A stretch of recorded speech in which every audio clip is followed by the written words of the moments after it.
Can you hear me? Yes, yes, we can see you. And you can hear me?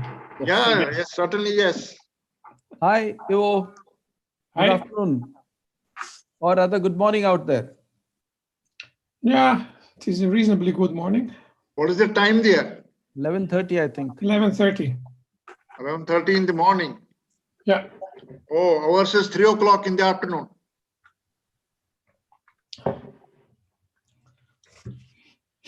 Yeah, Jigyasu, how much time is left? We should start at sharp 3 Sir, o'clock. 4 minutes left, sir.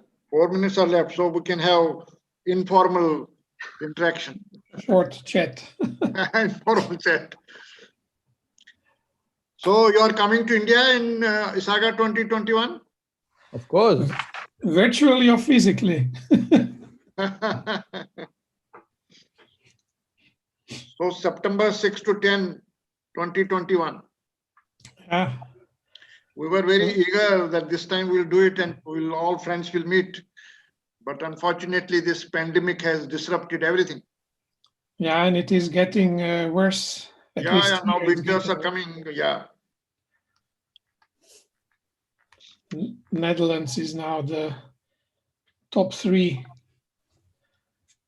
on a bad scale. Okay.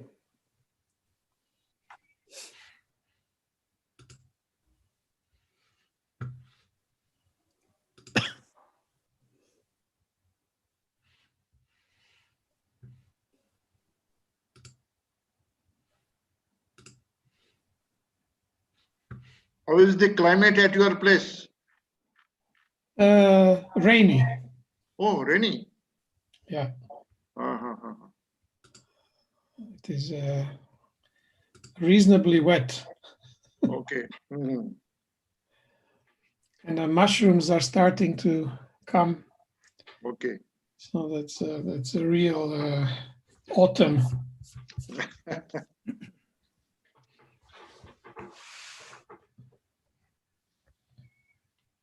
At our end, it's quite pleasant these days, although it rains in between, but then not much.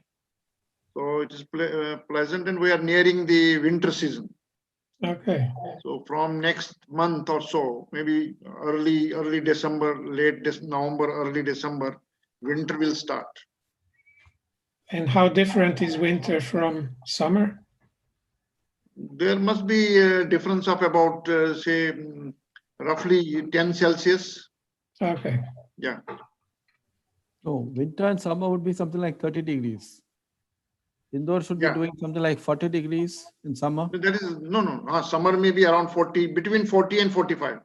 And Yeah. winter should be around 15. Winter will not be more than 35. It will be between 30 and 35. Even sometimes it goes to 28 also. Okay. Okay, I thought winter That's was- our summer. Oh.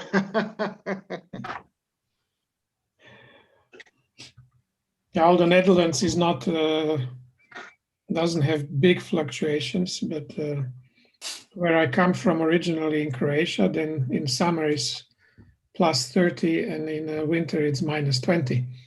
So, then, Oh, minus 20. Oh. so you have a real winter and a real summer. See, I am basically from Kashmir. So there, summer used to be between 30 and 35. Yeah. And winter was good, same way. It would go minus, but not minus 20. It would go minus 5 or minus 10 at the most. Yeah. But yeah, around that.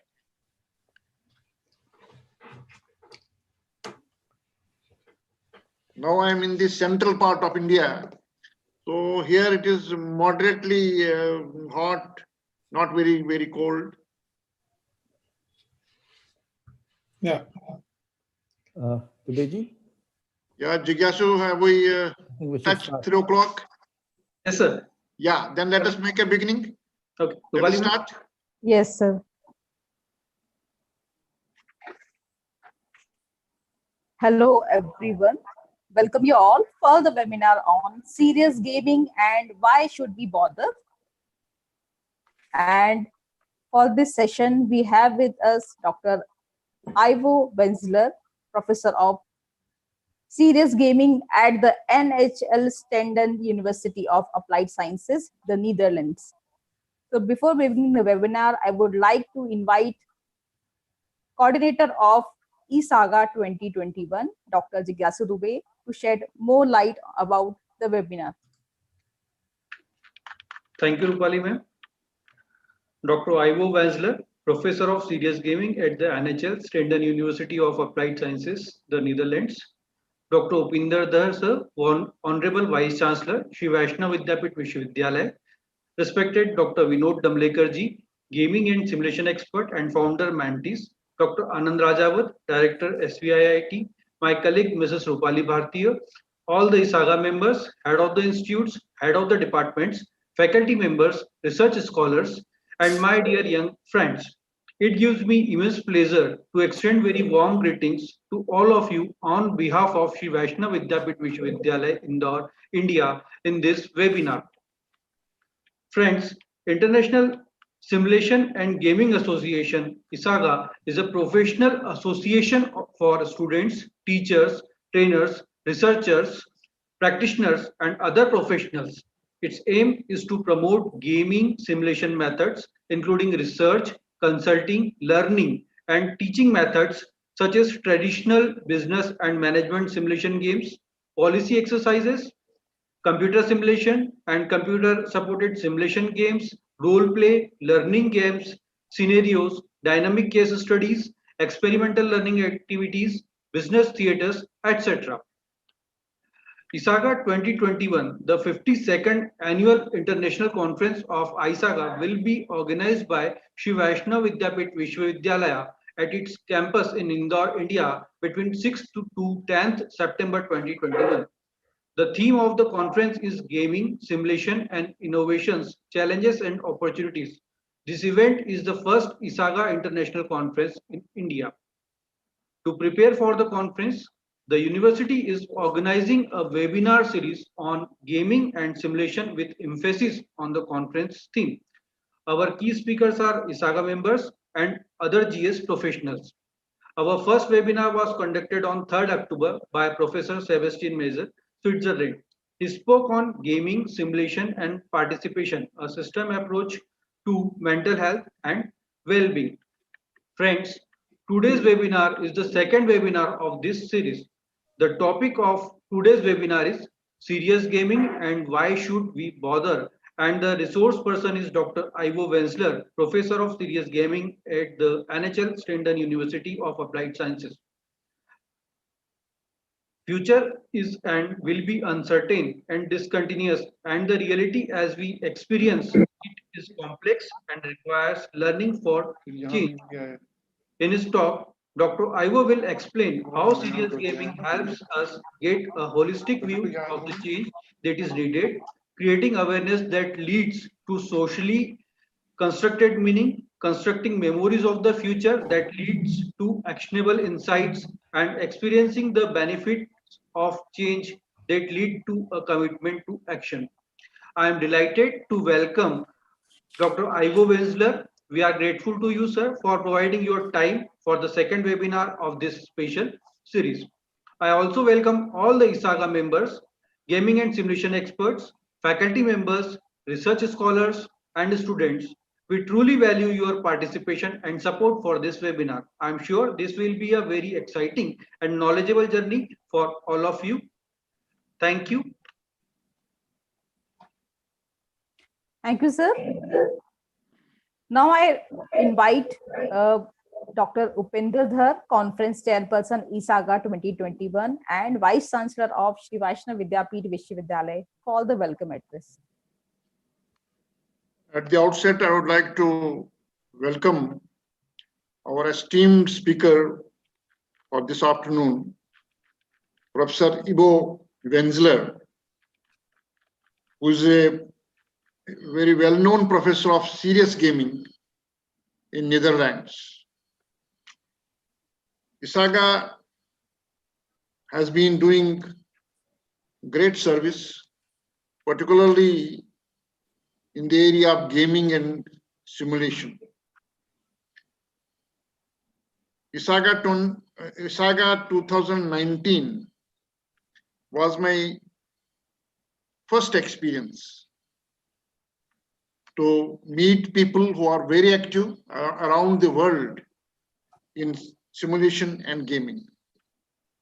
So it was held in Poland. Though Vinod has been telling me for years that why don't you attend ISAGA and you will see a different kind of environment. So, but somehow it could not materialize. But last year, that is 2019, I was able to make it. So Professor Santosh Dar and myself, we attended ISAGA 2019 along with Dr. Vinod Damblekar. And we found it very interesting. We got the opportunity to meet friends who had come to Poland from various parts of the world, and they made presentations and also even made us to play games. Some games were played by participants or let's say delegates of the conference. I am very much thankful to the board, executive board of ISAGA, that we were entrusted with the responsibility to host ISAGA 2020. We were very eager to host the conference this year. First time in India, but unfortunately, as all of us know, COVID-19 disrupted all the activities across the world. Therefore, we could not host ISAGA 2020. I'm again thankful to board that they have invited our university, Shri Vaishnav Vidyapith Vishwavidyalaya, acronymed as SVVV, to host ISAGA 2021. So next year, from September 6 to 10, that is 2021, will be hosting the conference, this annual conference, very prestigious conference. As Dr. Jigyasu Dubey mentioned, that we felt that, well, we need to approach people who are very active in gaming and simulation for such seminars, which the series which we have already started. In fact, first one was held this month only, 3rd of October, by Chairman of the Executive Board, Dr. Sebastian Major. And now today we are having the second one in this series by Professor Wenzler. I am very much confident that it is going to be a very interesting session. Many times we keep on discussing amongst ourselves that how scenario is going to be different from today, post COVID-19. How post COVID-19 is going to be different from the pre-COVID-19, and particularly in the education and training. And it is felt that the new normal will have blended approach than only in-campus approach or only online approach. So both combined, that is a blended or hybrid approach, is going to be used in educational institutions across the world. And my assessment is that gaming and simulation is going to emerge as one of the most popular methods. So in the eclectic approach, in the mix of teaching approach, in the mix of teaching pedagogy, teaching and training pedagogy, gaming and simulation is going to be very important during the times to come. It is going to be one of the major methods for teaching learning process. That's why ISAGA gains more importance now. And such webinars which we are organizing are very much relevant for all the stakeholders, for the teachers, for the students, for the trainers, and all other concerned people. So I'm sure that we have a lot to learn. A lot of learning is in store from our eminent speaker, Professor Ivo Wenzler. Thank you very much, and I wish happy learning to everybody. I think so far the number who has joined, the people who have joined, it has crossed 330. It is exactly, it is my screen shows 236 so far, and I'm sure as soon as Professor Ivo Wenzler will start speaking, more will join. Thank you very much. Thank you, sir. Thank you so much. It's my pleasure to introduce today's speaker, Dr. Ivo Wenzler. He is a professor of serious gaming at the NHL Stenden University of Applied Sciences, the Netherlands. He focuses on innovative research into the design, implementation, and value contribution of serious gaming, as well as on development of university level curricula with and about serious gaming. Prior to his current position, he had a long career at Accenture Strategy, in parallel to an associate professorship at the Delft University of Technology. He often presents at international conferences and publishes regularly in the field of serious gaming, change management, and simulation-based modeling.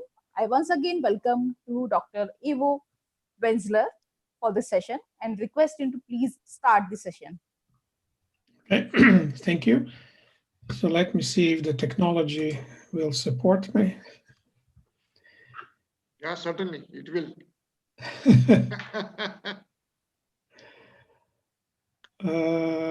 Open.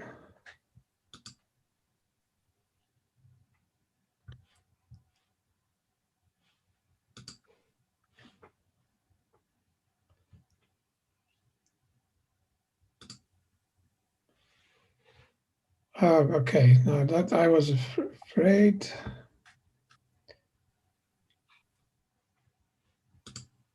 Can you see anything from me? Not yet. I have to leave the meeting and then start again, it looks like. Okay.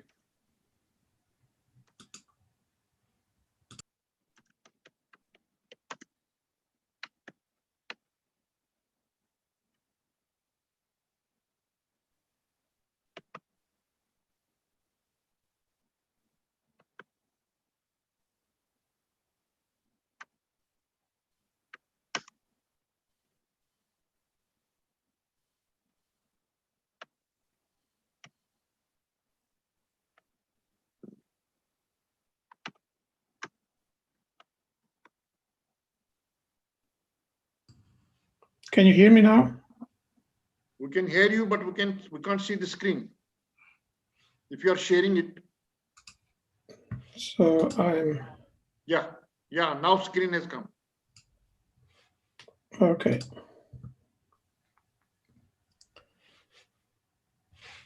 And you can see my. Yes, we can see you. Okay. Then, yeah, thank you all for inviting me. I hope that I will meet your expectations. And as I say always to my students or wherever I present, I'm only an email away. So if there are any questions or concerns or ideas, please do not hesitate to contact me, and we can then continue in a different dialogue. I hate monologues, but again, that's the nature of today. Most of the interaction is via digital media. To start, what you see might look funny or interesting or strange, but for me it is a fascinating picture because this has been a drawing made in 1898, so 122 years ago, where an artist was given a task to envision how the year 2000 will look like. And this was his version of the education or learning in year 2000 from the perspective of the end of the 19th century, where the very smart professor or smart looking professor putting books in a machine, the student is then grinding those books, and via the magic, via the wires, the knowledge goes into the heads of the students. So e-learning anno 1898. And I used it because we think that we are inventing things and we are innovating, but there is always something from the past that tell us that there were people thinking far ahead of us, how things will or look or should like.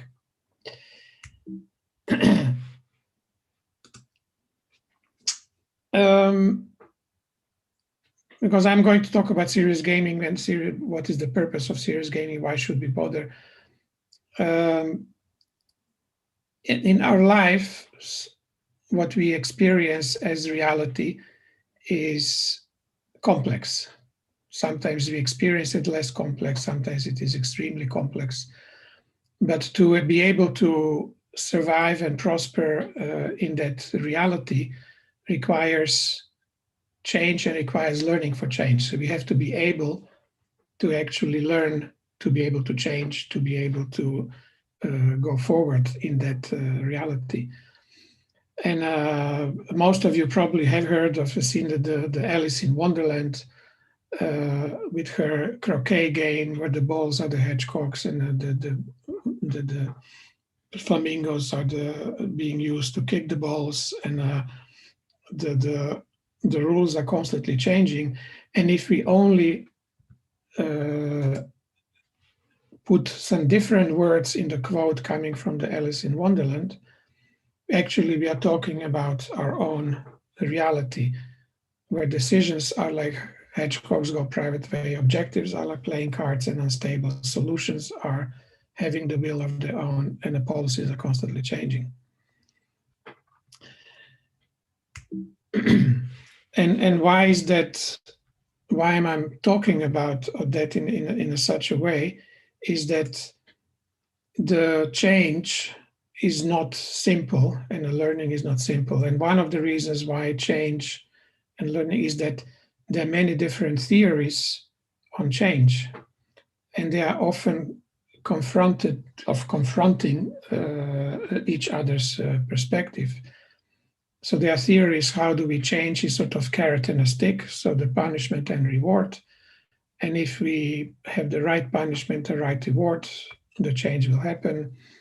There are theories, the humanism or persuasive theories, which is about self-esteem, emotional needs, values, what I call sometimes hugging the tree theories. And then there are some new theories on change and how to change, which are more attention density attentive, which says that the act of shaping reality through our expectations, and by focusing attention, our brain or circuits in our brain are changing, and through that we are able to change. And the change have a certain set of requirements if you want to successfully change, because everything we do is about change. And if it is not about change, then the question is, why are we doing it? Because either we want to do something better or quicker or smarter. So our whole life is change, even if we want to or we don't want to. We are continuously changing, and environment is continuously changing. And to be able to be successful in that change, there are certain requirements. So if somebody will ask me, well, I want you to do something differently, I would first need to understand, what do you want me to do? So what is that change that needs to take place? Then I would like to understand, why is it important? Why should I care? Why should I change? Why should I do things differently than I've done before? Then I need to be able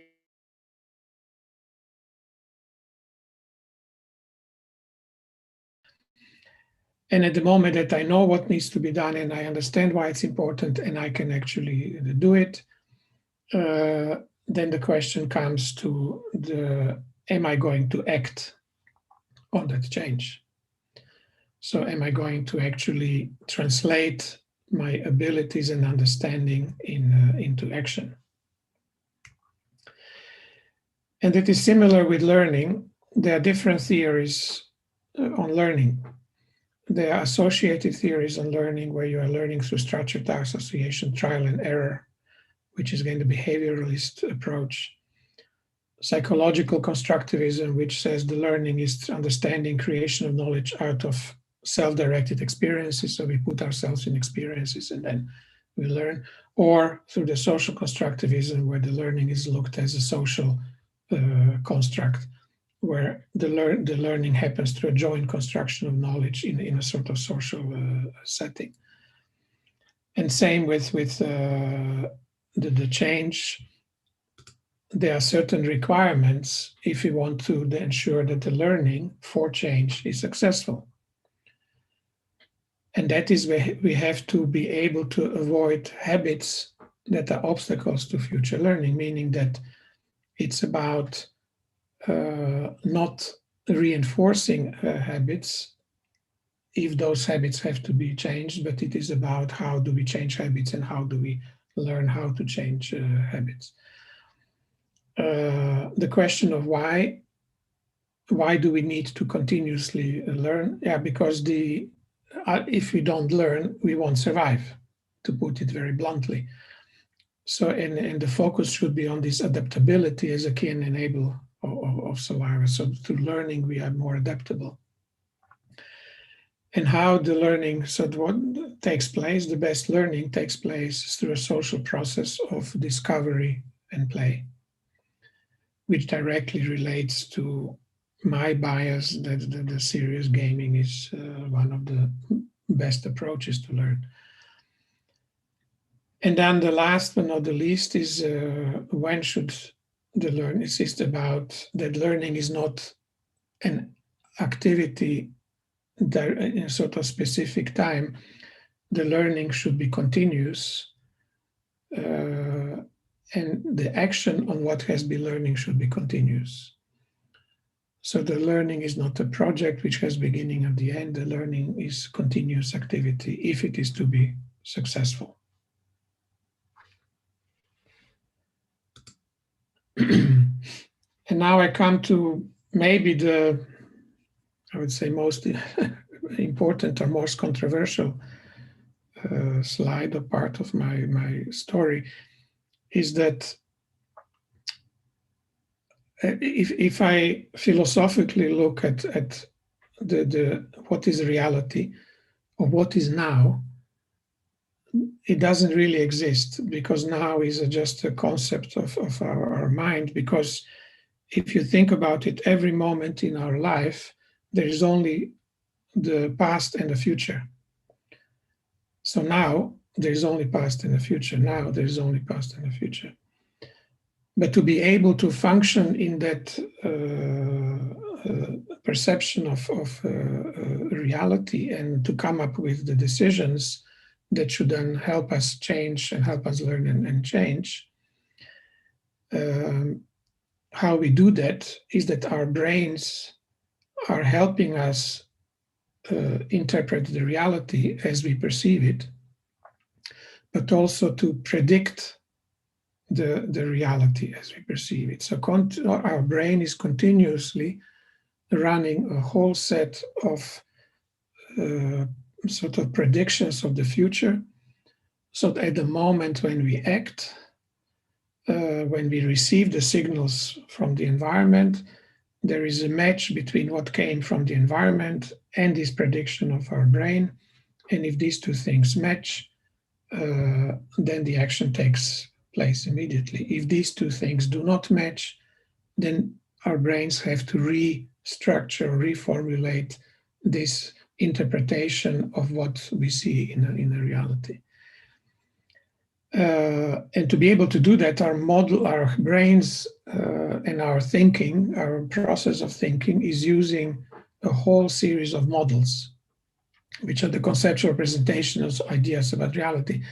And these models, and I'll come later a little bit more about it, they could be conceptual models, that language is a model, so how I speak to you is via a model. The brain has sort of inbuilt models on how the signals from the environment are being interpreted and then translated in the action of our body, and signals coming into our body. So when I present something, I'm drawing things, that's a model, the architects build models. So there we are actually continuously interacting with each other in our societies via different models. Sometimes we want to translate these models in a simulation, because models are mostly static, and we want to see, okay, what would happen if we put this model in time and put in operation. And then we talk about simulations, because they are sort of dynamic imitation of a process or system in time. And in my definition of gaming, of serious gaming, is that when we add an actor who is acting from within a particular role, either from within a model or within a simulation, then I'm talking about gaming. And the modeling and simulations in gaming, they're all actually simulated realities that are helping us actually via this transfer of learning to act in what we perceive as reality. And the learning, and then learning for change, is this continuous journey from reality to different levels of simulated realities and back.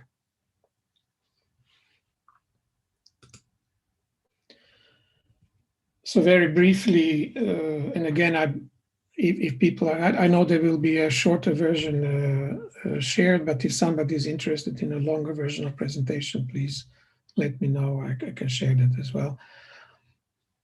Just briefly, when we talk about models, there are physical models, like the architects use, the schematic models, which is the picture or visual representation of some conceptual verbal models, the stories, the written things, the things that we say, and the mathematical models. So these are sort of the generic theories. And one important thing is all of these models are per definition wrong, but some are useful. Because the moments where we try to translate something, what we believe that we understand from reality, it becomes an interpretation of reality, it becomes a simulation of reality, and per definition, it is not reality. It means that it is wrong if we see it as 100% representation of what happens in reality. And the same is with simulations. So there are different types of simulations. There are mock-ups, which are large-scale physical simulations, like the NASA uses to training the astronauts in a huge water tanks to how to repair the space ship from outside. Computer simulations, which are discrete event or agent-based modeling or continuous simulation. Here on a picture is a simulation of how the crowds behave in a certain context. Virtual reality representation where we of real or imaginary system is also a simulation of how we understand or perceive reality. And digital twins for people in more in engineering, they know what it is more. It's creating a digital copy of a physical object and then trying to learn by running those simulations to understand how the reality would behave, and also to experiment in a sort of safe way. And I like to see that I like quotes, because on every page there is a quote, but this is one of that I like the most. In cases of major discrepancy, it is always the reality that has got it wrong, which we should avoid. We should not think that the models represent reality or that the simulations are reality. They're only helping us to increase our understanding, to learn, so that we are able to change. And then I come to gaming as a third level of the simulated reality. And in essence, serious games are experiential learning environments, and where we can explore the effects of our decisions, of our actions in a safe environment, because it is, again, not in reality. It is detached from what we experience as reality. And there are two basic purposes that, at least in my experience, we use serious games.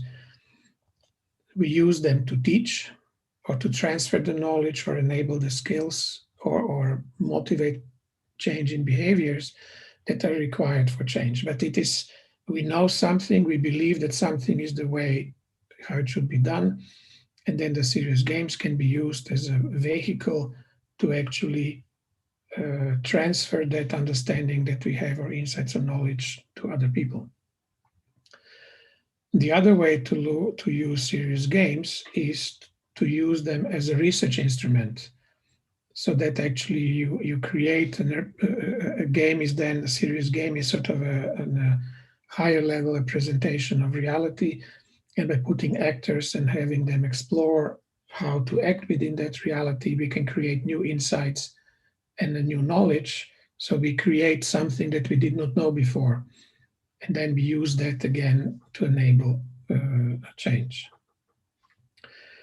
And then on the left side, you will see there are some learning theories, so the sort of deeper level learning theories that sit behind the serious gaming. It's about natural learning theories, case-based theories, failure-driven, goal-directed, and so forth. So serious gaming is not sort of, okay, let's use games and we like it, and it is a serious game, not only in terms of the objectives that we are trying to achieve, but also the serious games, if they are done well, they're fundamentally based on a whole series of learning and change theories. So they are a scientific discipline. It is not a nice add-on. They are fundamental in the way that we learn, or that we learn for change.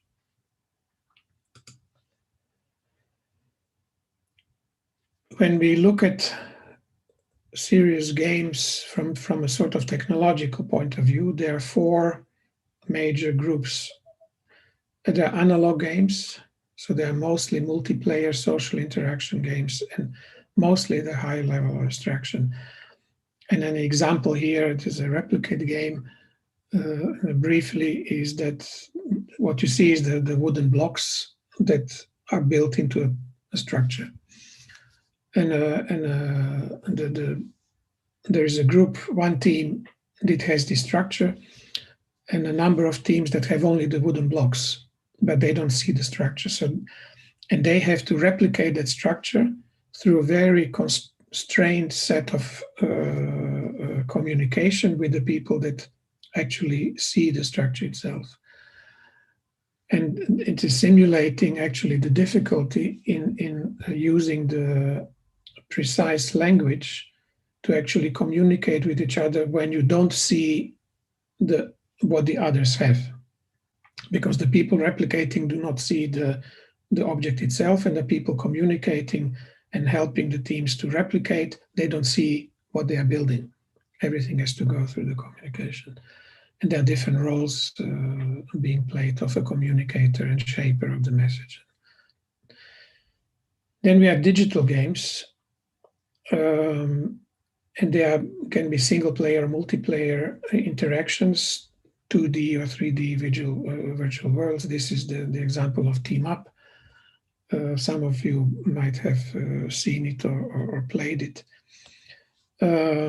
where different teams are competing with each other, and each team is comprised of 4 players, and each player is in charge of one of the avatars, and they have to collectively solve puzzles and problems.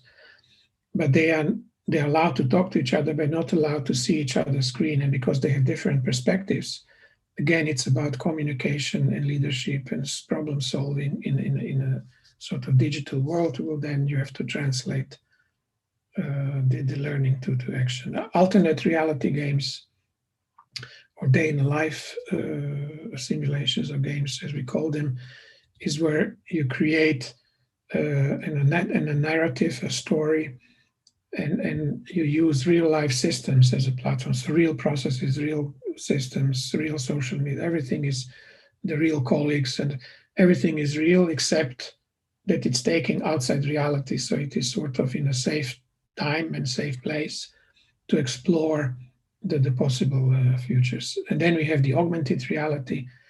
And this is an example of teaching kids how to use the money more wisely, where you are overlapping the reality with virtual reality. And so the alternate and augmented, what we call is the mixed reality games, and then you an analog and a digital. And the choice, which of these to use, is determined always by what is the problem, what is the objective, what are the intended players. So it is, the choice has to be driven by a set of requirements.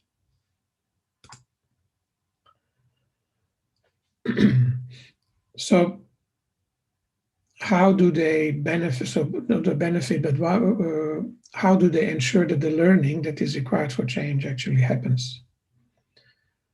And if you remember before my presentation, there were these four, let's say, dimensions of, do I know what needs to change? Why is it important to change, or why is it to learn?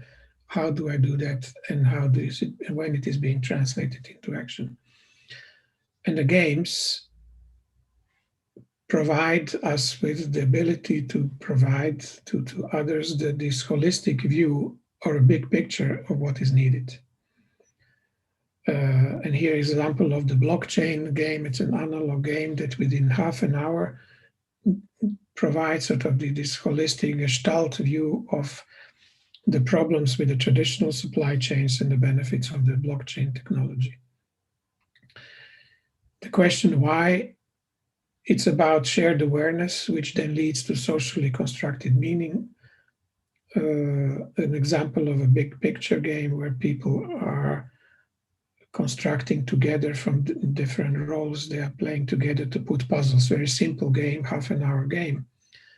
But in that half an hour game, creates so much insights on default behaviors between the teams, is that sometimes the debriefings in a real setting are actually lasting 6 hours.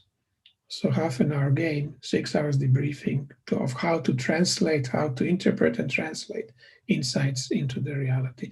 Because with serious gaming, it's all about transfer, either so in the game, built in, or after game, transfer to reality. Because if you don't act, then it doesn't matter.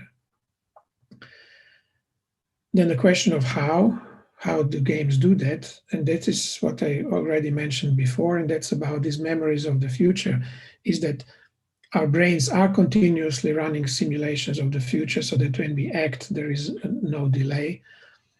But with serious games, we can add to that, so we can actually help our brains create these memories of the possible futures so that we are better prepared. So when something in reality happens, and this is the digital game for an oil industry, for the big assets, is what's called the life-saving rules, so that people learn how to behave safely in a sort of virtual world. Because you can also say people learning by doing, yeah, people are falling, they are dead, they learned, but they are dead. So not much benefit. So, but if they are doing this and exploring, experimenting in a virtual world, then they might learn and they might be able to act more appropriately. And the question of when is that if there is an expectation of me to do something differently, I have to have the confidence that when I'm going to do it, that it will lead to the result which I expect. And the games provide that sort of experience of benefits. So, oh, I can do it. I learned, okay, that works. And then that increases the commitment, the motivation and commitment to act. And the next 4 slides in somewhat deeper, but I won't go too deep, seeing the time again I can share. So again, about this picture, because learning is a Gestalt event. And if you can understand the patterns and relationships on a high level abstraction, it will be for us easier to actually translate those into action in what we perceive as a reality. Because it helps us understand the key points, understand the key issues, or the sort of the patterns that are sort of important to understand to be able to act in reality.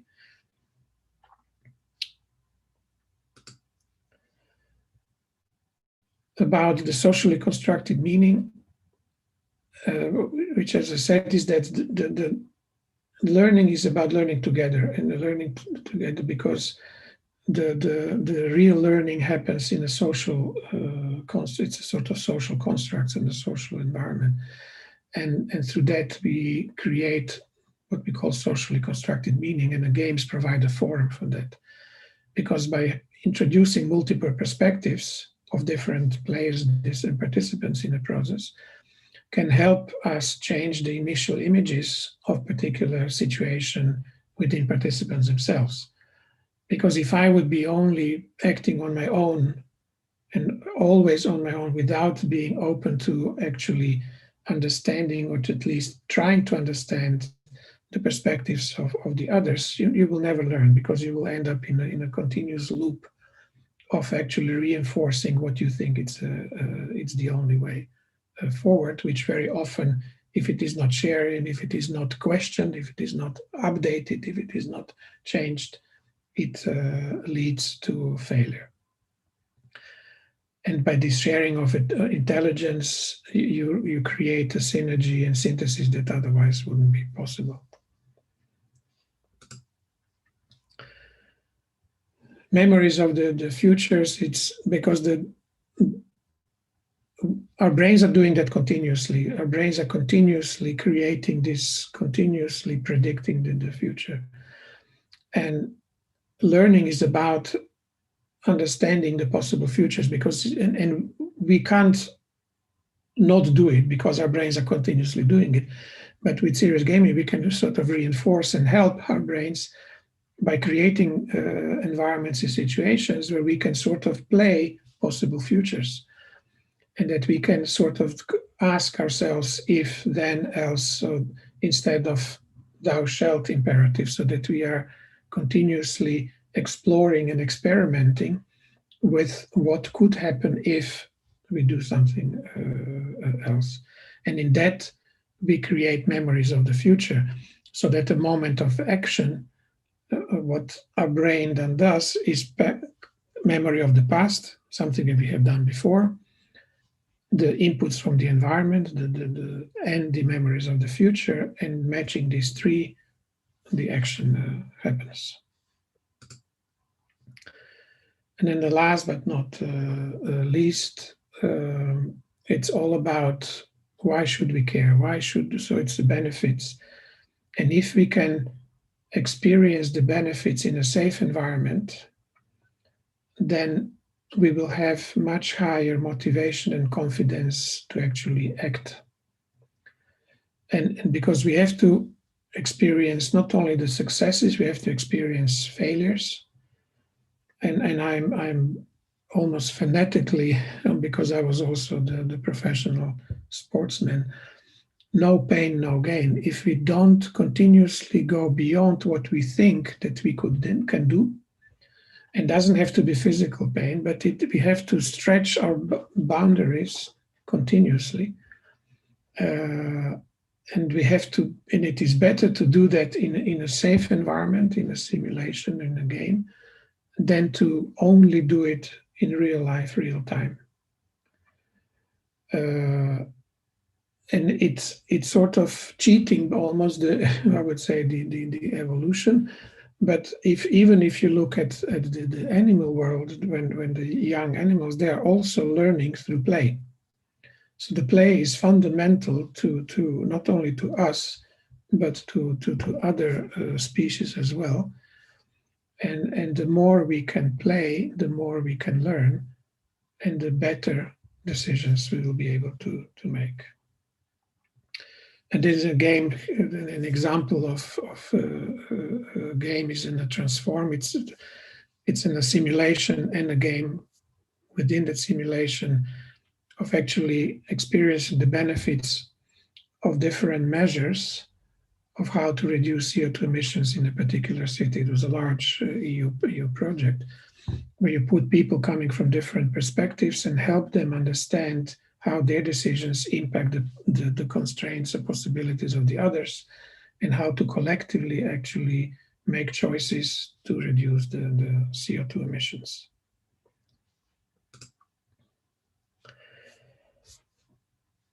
And the value, because I come, in my introduction, some of you have mentioned, I come from a hardcore consulting world. At the end of the day, it's about the value. What is the value of serious gaming? And is it measurable? Can we are we convinced ourselves, and can we convince the others that actually they deliver benefits? And I'm convinced, I've been doing this for almost 35 years, that they do.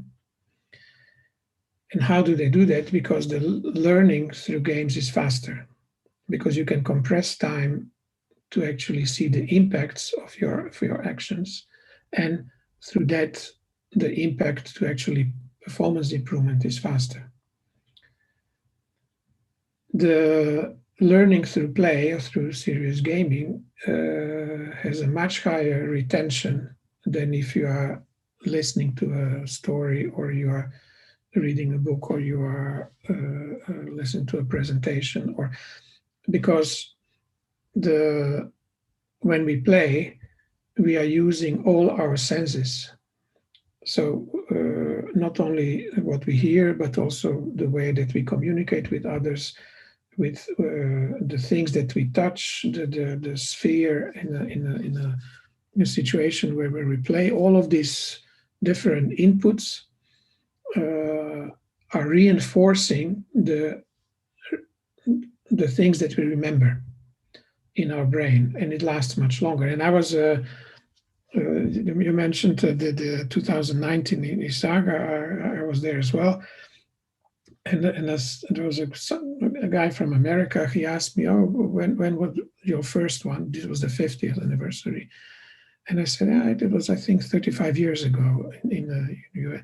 Oh yeah, I was there as well, he said.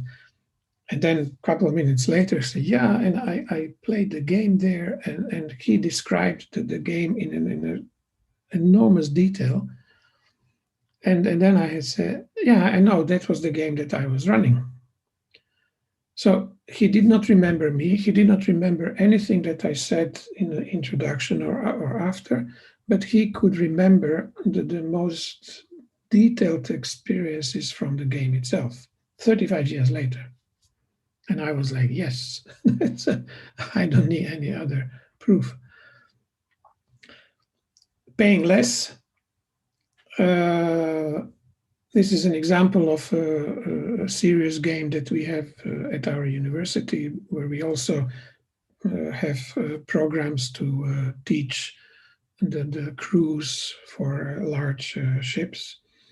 So Maritime Institute from our university, where there are these ship simulators where the students play different roles, interacting with the simulation of how the ships behave in a storm, or how they come into the harbor, or how they so there's a very complex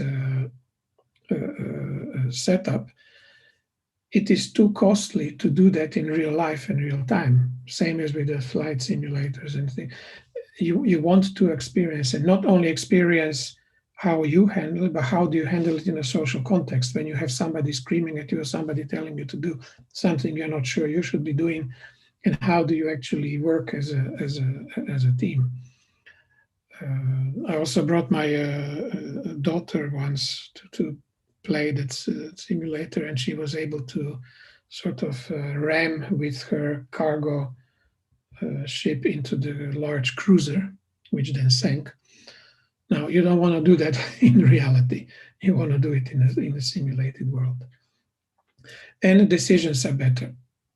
This is an example of a game I did for the largest chemical company in the world, where we created a game that should simulate a 2 weeks process of making agreements with the suppliers. And by playing the game, they actually identify the strategies of how they should do that effectively, and then literally implemented it in reality. So this, by embracing the complexity and experimenting with multiple futures, actually you make better decisions. And then just briefly before I stop, because I see that there's almost no time for questions, but as I said, I'm only an email away. This is where I come from. This is the gaming world, of serious gaming world of the University of Applied Sciences, NHL Stendon. I have a team of 7-8 people, and we are running a master serious gaming program. So where we are actually educating people about serious gaming. It's a professional program, 2-year program, exclusively about serious games. We run games as part of education within different educational programs, and that is sort of the education part of our efforts. We are also helping research programs and our external partners of using games as a research instrument, and we are doing research about serious gaming. So how can we make better games? And then we are promoting, of course, and the 3 components is the Master Serious Gaming Program, lectorate, so the professorship, this is where I sit, and a serious gaming laboratory. And of people, if they've, again, more questions, I'm more than welcome, or you are more than welcome to ask me.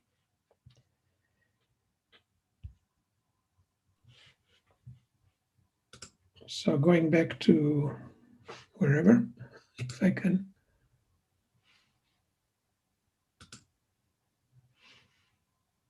So one question is there. Shall I ask? I can't see the, so I should stop sharing somewhere.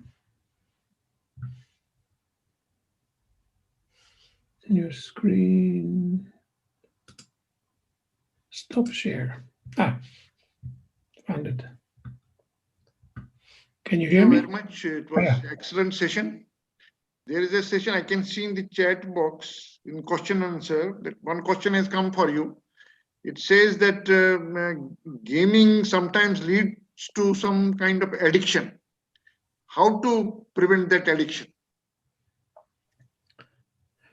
Yeah, that's a question. How do you prevent addiction to drugs, and how do you prevent addiction to smoke?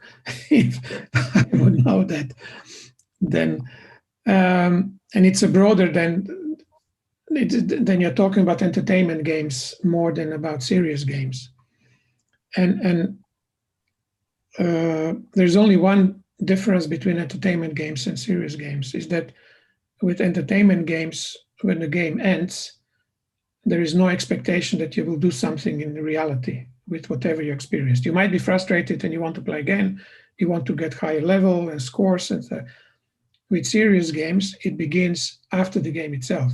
So the game in that sense is almost like unimportant. It's about what are you going to do with the insights after the game. It's about this transfer to reality. And I haven't heard ever anybody being addicted to a serious game, because it's not inviting people to play again and again and again the same game, maybe a couple of times, but the focus lies on the learning and then learning for change and then acting in reality. The game is just an instrument to learn or to do research.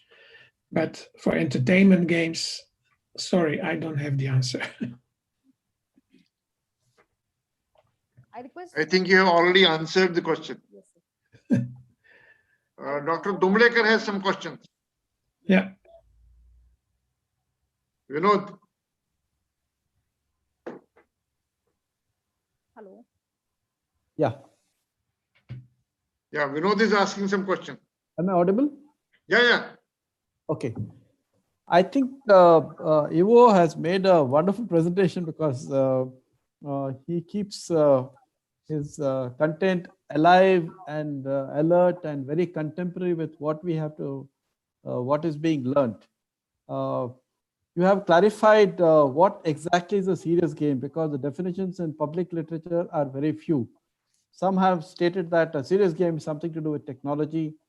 And very recently, I think, I forget the citation, it is only somebody, he said that serious game is about learning. I think you have elaborated upon it in terms of education, research, learning, enactment of roles, skills and knowledge.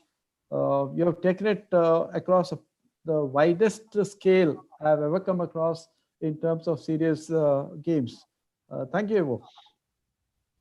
I have no question because I was prepared to ask you, how do you differentiate a serious game from other games? The previous question, I think, more or less gave an example of that, or allowed you an opening to tell us that a serious game was to do with learning and not to do with other games such as badminton or cricket or what you play on your mobile. Thank you. I'll allow others. Yeah, I see some interesting questions. So there's somebody who says, why would I consider Microsoft Flight Simulator as a serious game? I would say, no, it's a simulation, but if you would add a pilot playing a role and a stewardess and a passenger who is making problems and a terrorist trying to sort of impact the flight, then you're talking about, because then you are putting different actors with different perspectives, different decision power in a simulation. But if I'm only using the simulator as a role, then I'm not playing really a game. In my definition, is a serious game. Then I'm running a simulation, which also is a very valid, extremely valid thing to do. But for me, the game is when you have people acting from a particular role or different roles at the same time. There is a question that you need to attend to very quickly. It says, why are serious games boring? Then I would say, whoever asked that, send me an email and I'll send you a presentation that I gave on 2019 Saga, because that means that they are bad games. A good game is not boring, because it then has been developed not to be boring. And there are many, many, many bad games. And I'm very almost religious about how we develop games, so that these 36 components that we religiously follow when we teach our students how to develop serious games, but also if we do our research on serious games. And I can share that presentation. Oh, that'll be nice.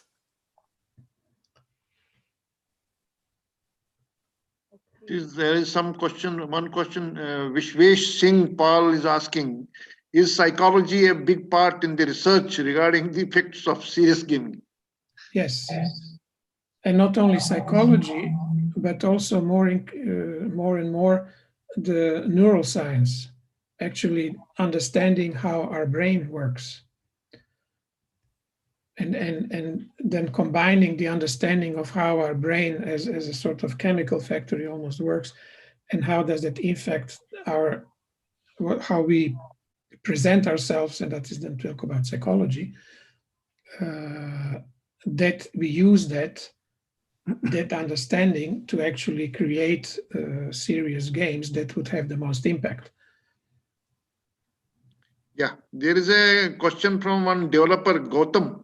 He asks that, sir, how to change the wrong mentality of people about game development? As many people think that game development is same as gaming. Yeah, let me, again, that's a question of definition. There's a serious game and serious gaming. Serious game is an instrument itself. That is the product, that is the thing that we then run.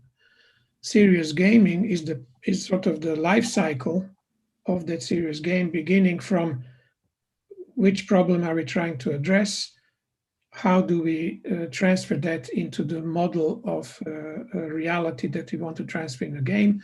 Then we have to build the game, test it, then we have to implement it, facilitate implementation, and then we have to be able to translate the insights into the reality. And that we call serious gaming. So the serious gaming is a sort of end-to-end process or life cycle of a game, and a game is a thing itself. And when you cannot disassociate the two, because if a game is a serious game, is a good serious game, then somebody has already thought about it. How does it enable the outcome? How does it actually, but it has to be implemented. So if you have a bad facilitator, the perfect game will not work. If you have a bad game, as a design bad game, a wonderful facilitator cannot do much because the game itself is a crap. And if you don't think about how to transfer it to how do I actually, after half an hour game, how do I lead a 6-hour debriefing so that people actually do change their behaviors of processes of the game also will not, and that is something that I almost call religious, is that it's all about transfer. It's all about, because that's the only thing that makes it different from entertainment games, is that, and almost every entertainment game can be used for serious purposes. You can use the World of the Warcraft, put people there to play, and then if you actually then go and debrief and relate to their reality and then identify actions in reality that are coming from the insights from the game, then the World of the Warcraft becomes a serious game because it has been used to actually create insights that can be translated into reality. Yeah. Well, there is a question from Samir Nima. Is Duolingo a serious game? Sorry, but I don't know Duolingo, so I can't. Okay. I have a question. Yeah. Yeah. Ivo, can you take a non-serious game and rewrite the objectives or restate the objectives and use it for learning, education, training, etc., and therefore does it become a serious game? Yes, but not. So, for instance, we have a board game in the Netherlands, at least in the culture where I come from, where we call it people don't get angry because there are like 4 places and you move the dice and you move the little things. But even that kind of game you can use if you would then observe the behavior of people, how they interact within an entertainment game. You can, if you can reflect then in a right way on the behavior within the game, you can then generate insights which you can then use in reality to change something. Not every entertainment game offers that possibility, but there are many entertainment games, certainly the multiplayer games, where you can actually, by observing, focus on the behaviors, or you can focus on how people make decisions, or you can focus on how they communicate with each other. So yes, you can, but then you really have to understand how you need to facilitate it to generate the insights that you want, and how do you transform or translate those insights into the action. It becomes a sort of, sometimes very often is the more challenging process than developing the game itself. So then give you an example of this puzzle game that I mentioned, the big picture, where people are divided in teams and they have to build puzzles, but they need pieces from each other. Creates an absolute chaos. Within a half an hour they have something, and then the debriefing can last up to 6 hours because, for instance, in the game they say we don't communicate well. And then if you ask them, okay, what are you going to do then in your real life, real world differently? We are going to communicate better. And I say, well, that's crap, because that doesn't say anything. So what are you going to do differently? And sometimes it takes hours to come up. And this is an example from a large bank case where they said, okay, so I'm never going to send an email to a colleague to which I can walk to within the office. Because and as a commitment, because it's specific, it is measurable, it is actionable, and it will improve communication. But it's very difficult to come to those very specific things. So facilitating games and translating the insights into reality is what makes the game serious. And very often people assume that you have played the game and somehow this transfer will automatically sort of change something. And it doesn't unless you focus on that. And for the digital games or single player games, you have to build in that transfer within the game itself, because there is no debriefing happening or something. So how do you build this moment of reflection on the things that you have done to somehow reinforce a motivation or commitment or this aha effect, so that you can do something with it in reality, so that you actually do things differently? Because if you don't do anything, also I was frustrating my clients for 35 years with a question, because they say, yeah, okay, you want a game for tell me, it's Friday afternoon, we have played the game for your audience. What do you want these people to do differently on Monday? And I said, what do you mean? I say, yeah, if they don't do anything differently on Monday, what we did on Friday was useless. It doesn't have any purpose, so let's not do it. And it's a difficult discussion because, I want them to communicate better. Now, okay, if I could build something that within 3 hours can ensure that your team communicates better, whatever definition of that is, then I would be so incredibly rich. I would have a private island in Pacific, raised 20 meters so the global warming can do nothing to me. You cannot do that. So be specific. What do you want your people to do differently on Monday? And because that's it, it's only about that. The game is only the instrument to sort of start or enable a process of change. So what did I learn that I can implement? And there are games that you can immediately translate. If you build a game to teach people how to sell a particular product better, yeah, then you put them in reality, and most probably if the game is good, they would be doing things better. So there are games that you can teach and learn from within a game, which means that the transfer happens in the game itself. But without the transfer, the game is not a serious game, because it will have no impact, of very limited impact. Yeah, there is a question. In fact, this question has two parts. One, Lavish has asked it.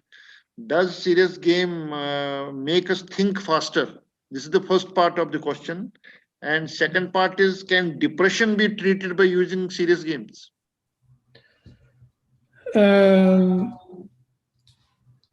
Yes, the serious games are, because if we are experiencing the possible future within a serious game, we are going to remember that.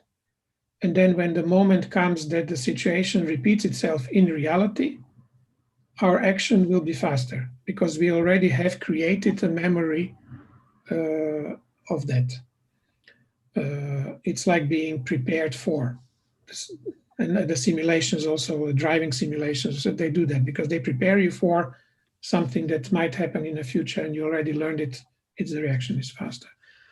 The second question is interesting because we are actually now starting a project is that on how to use a serious game to help people with the post-corona actually impacts on a sort of mental status of people, because there are a lot of people becoming depressed, and we are just currently having a partnership created with a university hospital and with a serious gaming company and our professorship to actually build a game, and we call it the Corona Combat. And yes, the answer is it can be done, but it's not easy. And curing is a curious word, because again, if we could cure depression through a serious game just like that, then again, if I would be able to do a game that could cure depression for all people, I would not be talking to you guys. Again, I would be so rich. I would probably be richer than Bill Gates or Bezos or whoever. Depression is a very complex issue, but you can contribute to. There is a very interesting question from Vishwesh Singh Pal. He asked that, see, there are some countries which are looking which are considering for regulating the gaming. They are considering to regulate the gaming as it is perceived by some people as equivalent to gambling. Yeah, but again, that goes about definition. If you go search, I say gaming of the Google or whatever search engine, you will very quickly come to the Las Vegas and again, because that's a gaming industry. Gambling. There is a game industry, so not gaming, but game industry, and that is mostly related to in entertainment games, mostly related to digital games. The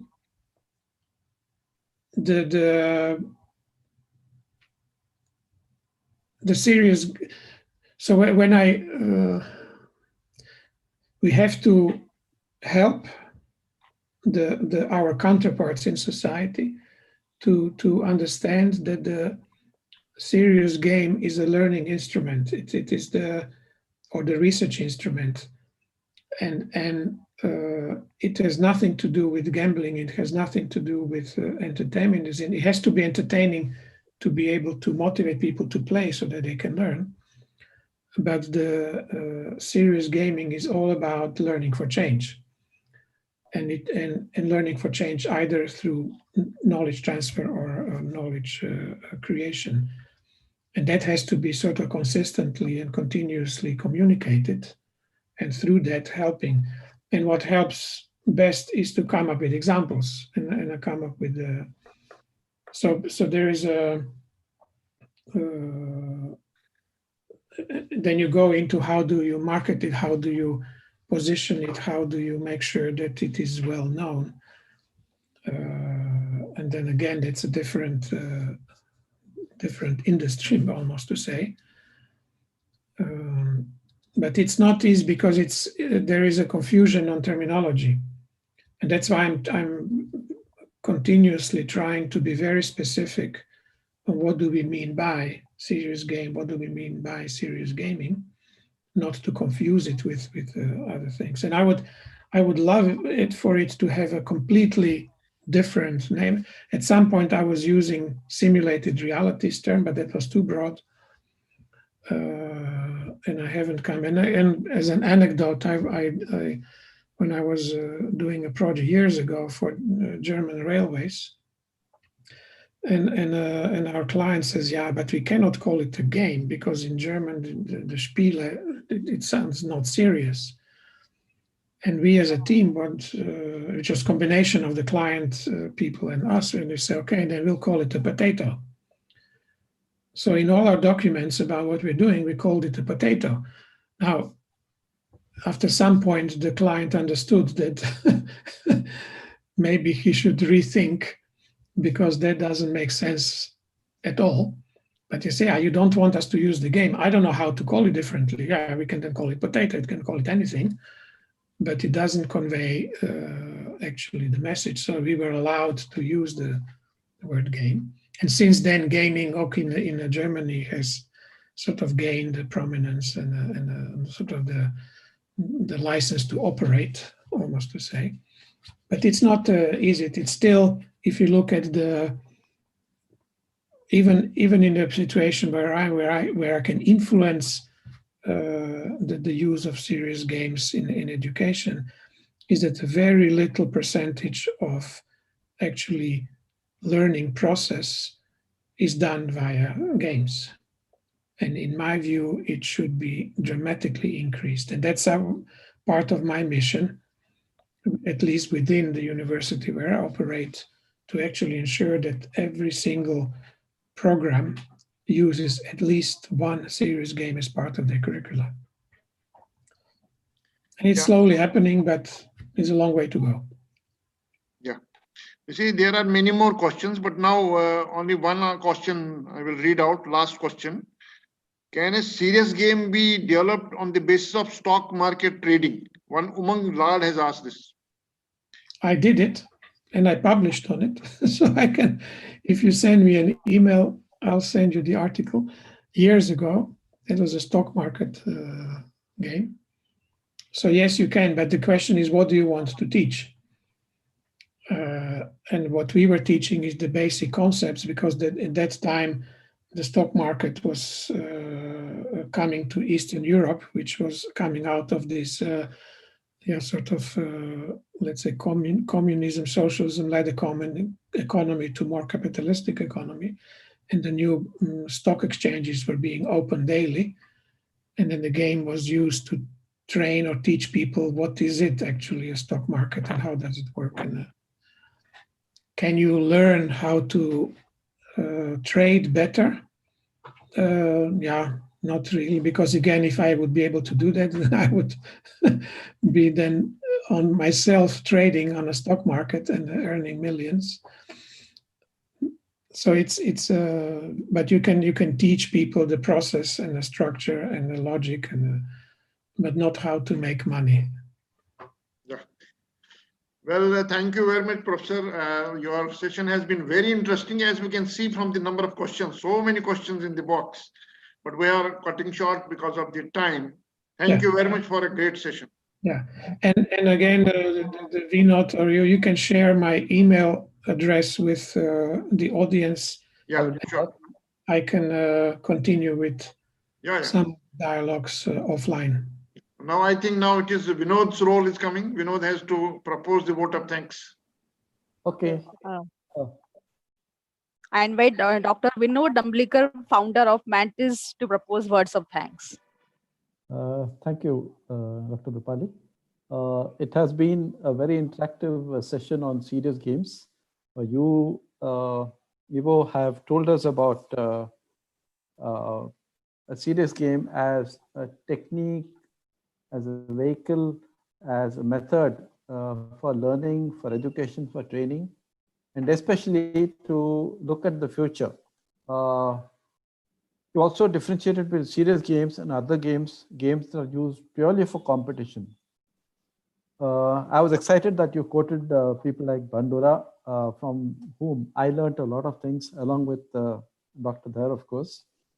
On behalf of the ISAGA organization in India for the conference, and of course, the university, Sri Vaishnav University at Indore, I would like to eagerly thank you for having told us about serious games. I think you have covered a wide range of what could be done. I think you have excited many of us. I would like also to thank Dr. Dhar and others at the university, especially professors like Dr. Dubey and Dr. Rupali and all that who arranged and made this thing happen. This Q&A session was one of the largest, not one of the largest, I think the largest that I've ever attended. That shows that the scope for gaming, scope for ideas, scope for learning is huge. And I'm glad that learning never stops. I would also like to thank the 250 odd viewers who participated and listened to what games can do for them. And for anybody whom I've forgotten, thank you for being here. And I hope we can see you, Evo, in India next year. Okay. Sure. Okay, then thank you very much. Yeah. No, thank Rupali, you. you have to say anything? It was nice seeing you, however Thank you, all of far you. away. Thank I you, Evo. request again for Thank you. to all the participants to fill the feedback form as mentioned in the chat section. Kindly fill that form. And I want to thank the speaker, Dr. Evo Wenzler, for giving your valuable time. Thank you, sir, and thanks to all of you. Have a nice Thank day. you, thank you. Thank you. Bye-bye. Bye-bye. Bye. Thank you, sir. Thank you, Dr. Ivo. Thank you, Vinod sir. Thank you. Thank you, sir. Thank you. Welcome.